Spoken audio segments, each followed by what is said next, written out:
What's up guys, it's Karsama this. Welcome sa Takuhay POV. Amazon Flex driver pala ako dito sa Japan at minsan Uber Eats food delivery service din. Mahigit 1 year and 6 months na akong freelancer delivery driver dito sa Japan. Ngayong araw na to, on the way na ako papunta sa Amazon station kasi kahapon nakakuha ko ng offer 4.5 hours block from 11 AM to 3:30 PM ng hapon.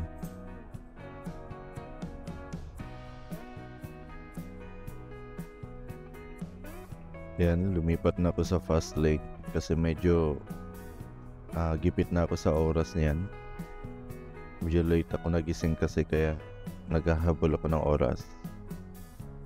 Kailangan kasi 15 minutes before ang scheduled time mo is nandun ka na sa station, naka-standby ka na kasi mag identity check pa, alcohol check, and then saka palang malalaman kung ano yung ruta at saan ka magdi-deliver.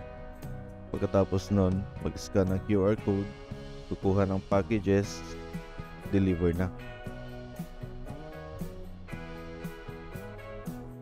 Ayan, bibilisan ko na. Times 2,000 na to. Kasi medyo malayo-layo pa yung exit. Ayan, diretso-diretso lang naman to. Ayan, exit. So ayan, nakababa na ako sa bypass. At isang liko na lang, malapit na ako sa station. At mamaya ulit kakuha ko ng mga packages at hindi ko pala maipapakita yung station kasi bawal talaga mag-take ng pictures, videos. Mahirap, nasa kontrata kasi yan eh. Mahirap na magkabirya kasi seryoso yung Amazon sa mga ganyan. At may ilan-ilan na rin na nasuspended or may balita ako yung iba na walan talaga ng account sa Amazon. Ayun, at kakalabas ko lang sa station at natanggap ko na yung ruta ko ngayong araw na to.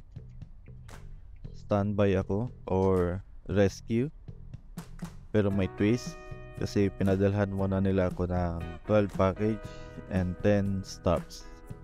Tapos yung location ng pagdi-deliveran ko is Bulubundukin at may distansya yung mga pin, yung mga stops, kaya medyo hassle siya at kain sa oras kasi magkakalayo. 10 stops nga lang pero magkakalayo sila, and then after that saka ako magre-rescue ng ibang driver.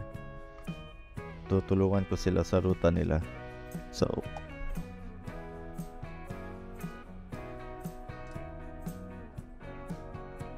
ayan, daan muna tayo ng gas station kasi lagpas na sa 3 bars na lang yung gasolina ko.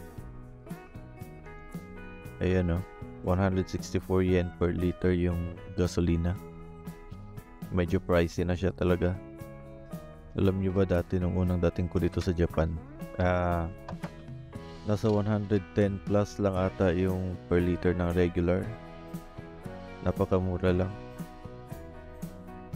Grabe yung inflation. Pati ako nag-inflate.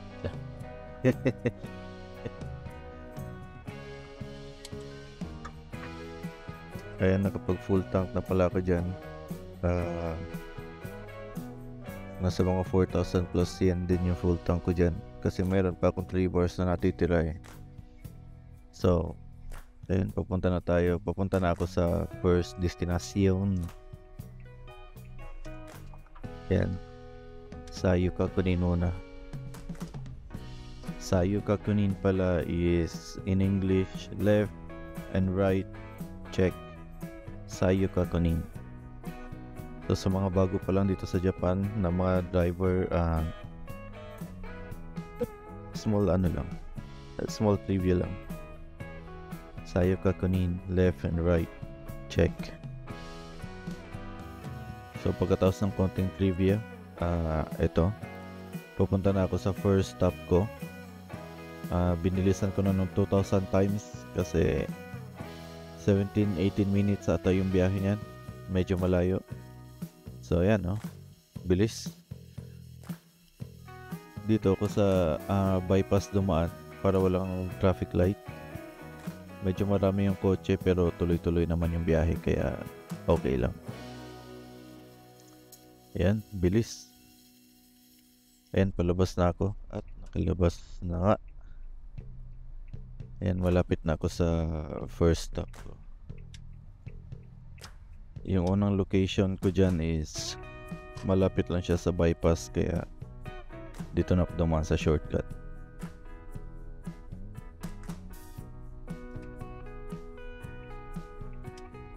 Ayan, slow down muna. Sayo ka kunin ulit.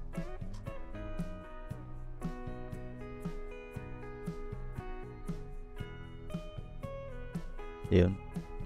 Yung bahay na yun, yung bahay nasa kanto, dyan ako magdi-deliver. So medyo makipot yung daan.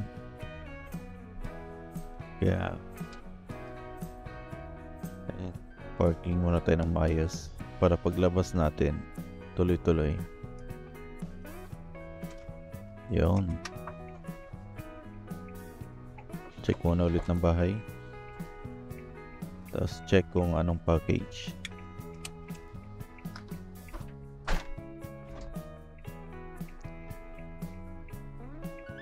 Ayun, narinig niyo yung beep. Pag nag-beep siya ng ganun, tirit, ibig sabihin tamang package yung nakuha mo. Kasi pag mali naman yung nakuha mo, meron din siyang error na sounds. Ayan, nilagay ko sa delivery box at pagkatapos pinicturean ko yung delivery box.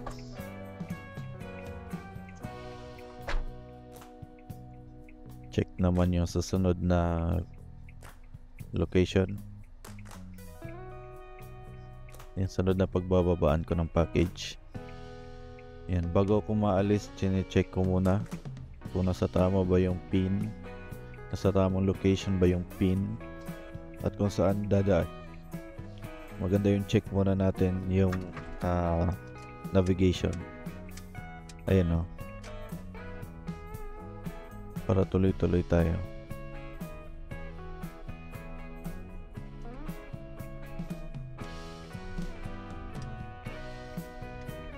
Yan, punta na tayo sa next destination.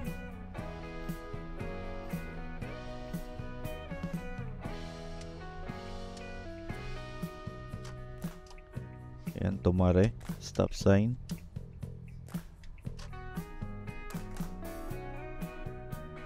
Pag yun mayroon ng stop sign, 100% stop ka talaga.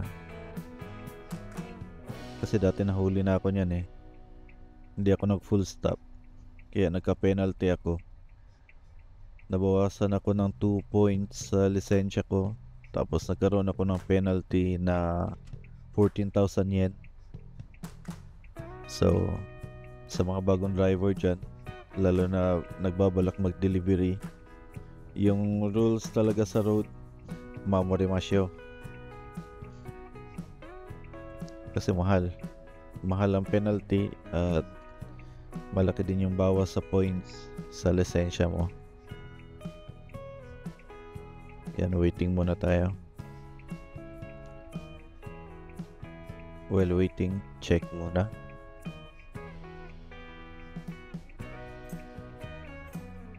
Minsan talaga dinodouble check ko yung navigation kasi yung tinuturo minsan ng mapa is hindi accurate.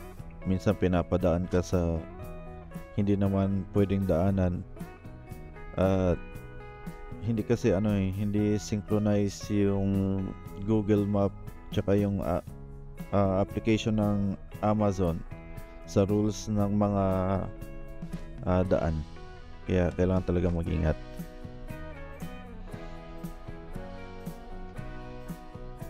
Tsaka minsan dead end yung ipapadaan sa inyo, kaya double check talaga muna. So ayan, dito na ako, tabi ng daan. Stop, tapos check.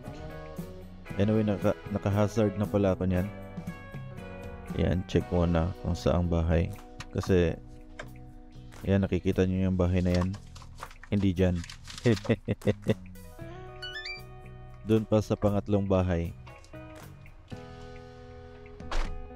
Kasi minsan ganito yung format dito sa Japan eh. Sa tabi ng daan, 3 bahay nakahilera.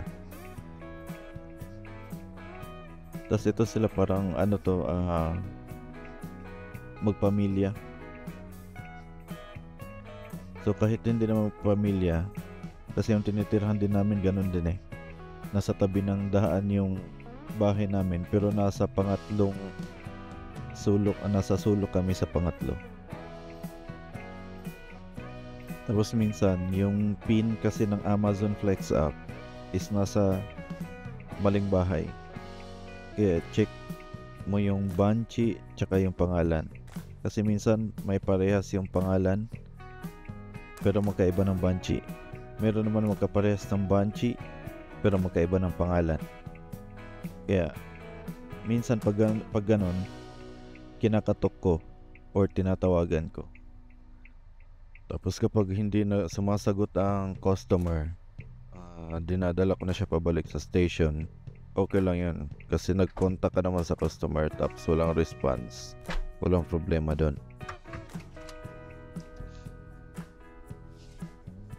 Ayan, papunta na ako sa pangatlo kong location at dito na pala ako sa paanan ng bundok, no? Bali malayo na ako sa city. Ito na to, ano na to siya, parang village. So ayan, on the way na ako sa pangatlong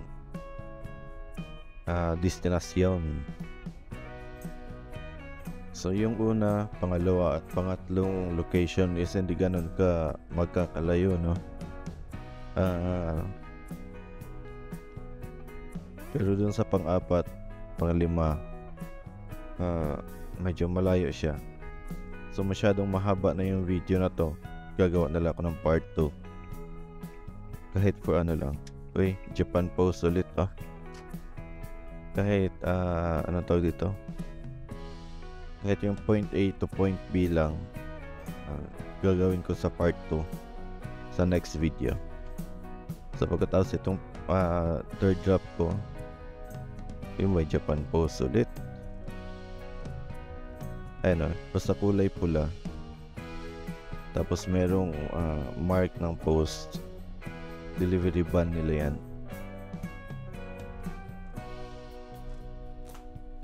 And napaka ano na, yung mga bahay nila dito is medyo luma na. Village na village yung style, classic.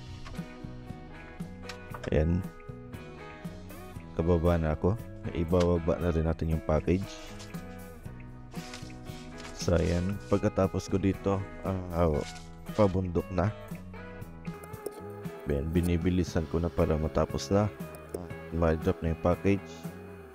Yan, tinitignan ko na yung mapa. All set na. At eto na nga, packet na tayo doon sa tuktok. So yung next part is sa next upload ko na lang kasi medyo mahaba na pala itong video na to at baka manawa kayo. So anyway, kung umabot kayo sa part ng video na to, maraming salamat, arigato ne, and see you next time. Mata ne.